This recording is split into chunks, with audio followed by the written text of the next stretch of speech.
Just got out of the theater from seeing Oppenheimer, and it was fine, but I'm a little bit disappointed because I was kind of bought into the hype with everyone else, I guess. People were saying it was Nolan's best movie and a masterpiece, most important movie of the century. It was just fine. Obviously, it's shot well, it's got a huge cast, all the acting's good, the music and scores do a good job making scenes really intense. For me, a lot of the character stuff just fell flat. I felt like all the characters were kind of one dimensional. So I didn't really have anything to get attached to. There was probably maybe 20 relevant characters in the movie, which is a ton. Obviously, Oppenheimer is in it 99% of the screen time. So you get a lot of him. When you have that many characters, it's really hard to explore much of anything with them. For me, I think the issue was the lack of screen time and depth of any of the characters outside of Oppenheimer. And honestly, even Oppenheimer, I didn't feel like was very interesting until after the atomic bomb test, which is probably two-thirds of the way through the movie. I think this movie is getting all the praise it's getting because it's an anti-nuclear weapons movie. I mean, maybe Oppenheimer really was in real life. I have no idea. It wouldn't surprise me at all if he was anti-nuclear weapons because he helped create them, and then he had to live with how many people were killed using those weapons and the Cold War and all the stuff that followed it. So I'm assuming that it's accurate. It makes complete sense to me that he would feel that way, but it just didn't work for me overall. I thought it was a fine movie. It's 3 hours long, though. I'll probably never watch it again. 3 hours is a big commitment unless it's a movie you love. I mean, Lord of the Rings, obviously, I've watched the trilogy probably a dozen times. It was just good, and I was hoping for great. Because Christopher Nolan, I think, hasn't really done much that people have loved lately. I mean, he had the Dark Knight trilogy, which Dark Knight Rises I love, but I don't know if I would call it a good movie. Interstellar I like, but a lot of people have issues with the ending, the singularity and all that shit, and the power of love and whatever.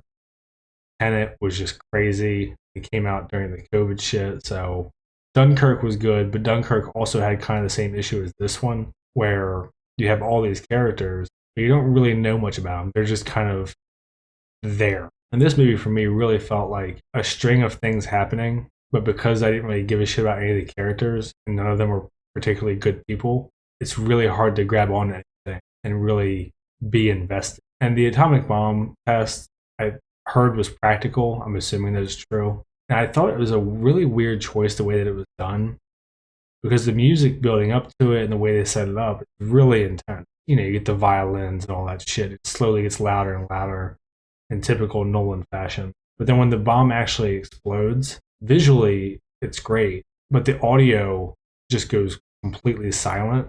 And I get what he's going for. Like, it's beautiful to see it, but it's also a weapon of mass destruction. And all you can hear is Cillian Murphy breathing. So I get what he was going for, but it kind of felt like underwhelming because of the way that it was done, at least for me. And I don't know. I mean, I looked up some of the characters afterward on Wikipedia, and they were all real people, and the events seemed generally like what happened. Christopher Nolan said that he based it on a biography of Oppenheimer. Apparently, it's a good book. It's like 800 pages and super in depth, and he's a really interesting guy. And maybe he was. But this movie, I think, just took on way too much. Like I said, all the acting was good. Robert Downey Jr. was really good. Cillian Murphy's really good. Emily Blunt's really good.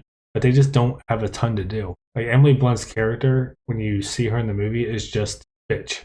Like, I think every character in this movie can probably be described with one trait, and that's just kind of who they are. Like, Matt Damon does a fine job. Him and Oppenheimer have some good banter, but his character is just kind of like, get the project done. And that's sort of all there is to him. There's just not much there. So I'm a little bit disappointed, honestly. It wasn't a bad movie, but I was expecting a great movie, and it was just fine for me. Maybe I'm wrong on this one. Other people will enjoy it a lot more.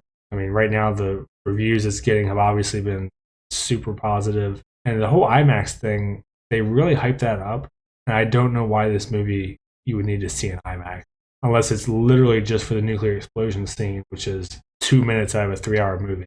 So to me, that's all just kind of overplayed type shit.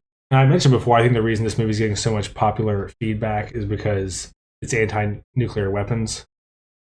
But I think the other reason is that Oppenheimer wasn't a communist himself, but he had relationships with communists, and one of the women he hooks up with is a communist and brother and whatever. And I'm not going to complain about the politics being in the movie if that's part of his life when it's based on a real guy. But it portrays our government as dickish for going after him for having communist ties during the Cold War era that followed the atomic bomb. Yeah, our government's a bunch of dicks, but I don't know. I just think that if he wasn't a communist, it wouldn't be getting the reception it's getting from the critics. That's just my opinion. I mean, who the hell did, right? I mean, all the surface stuff of the movie is good. Like I said, I mean, it's Christopher Nolan, so obviously you're going to get good scores and good acting and blah, blah, blah. But I just feel like the characters in this were so weak that it really kind of made it hard to care about what's happening. And because the movie is so focused on Oppenheimer, he probably has 99% of the screen time, like I said. It doesn't really put into perspective the ramifications of the nuclear weapon. But they talk about a lot of stuff, and they talk about stuff that actually happened. Like they were worried when they were developing it that the atmosphere would allow for a chain reaction that would destroy the entire atmosphere and essentially kill everybody. And that's a real thing that they were concerned with. But they don't show anything other than his reactions to it, because the movie is about him. It's a good biopic, I guess, but it's not. I don't think it's some phenomenal movie. I certainly don't think it's deserving of the hype of being the most important movie of the century and that type of shit either. So I don't know. I'm curious to see what other people think when they go see it. It is long. I think you feel it with this one because it's just a drama. Like, it's a drama from beginning to end. And you get a little bit of insight into how weird he was because he was so smart. His only character trait is like really smart guy for the first hour and a half of the movie. And he's a womanizer, I guess. But there's not really any clear like feelings that he has about what's going on, or they don't really have any in-depth discussions about philosophy, or morality, even though it touches on morality a lot and it talks about it. He doesn't really give his thoughts other than after they dropped the bombs on Japan, he seems to regret that he helped build them because now it's just a weapons race to build the biggest bombs. So that part of it is interesting because he's struggling with what he did and sort of the future it led to. But even then, it's a lot of introspection and kind of regret. You don't really get to explore it, I guess, other than he seems to be hoping for forgiveness that he's not going to get. So I don't know. I've been looking forward to this movie for like 2 years. Maybe I went into it with too high of expectations. But for me, it was just fine, especially for what I was expecting. It's better than most stuff out right now because it's based on a real guy and real events. And as long as you stick to them, you can't really fuck that up. I'm really curious to see how the audience treats it once opening weekend passes and it gets more views from the normal audience and stuff. Because this is the type of movie I'd really be surprised if people want to watch more than once just because of how it's structured. And, when you watch a Christopher Nolan movie, typically he's always doing stuff with time and perception.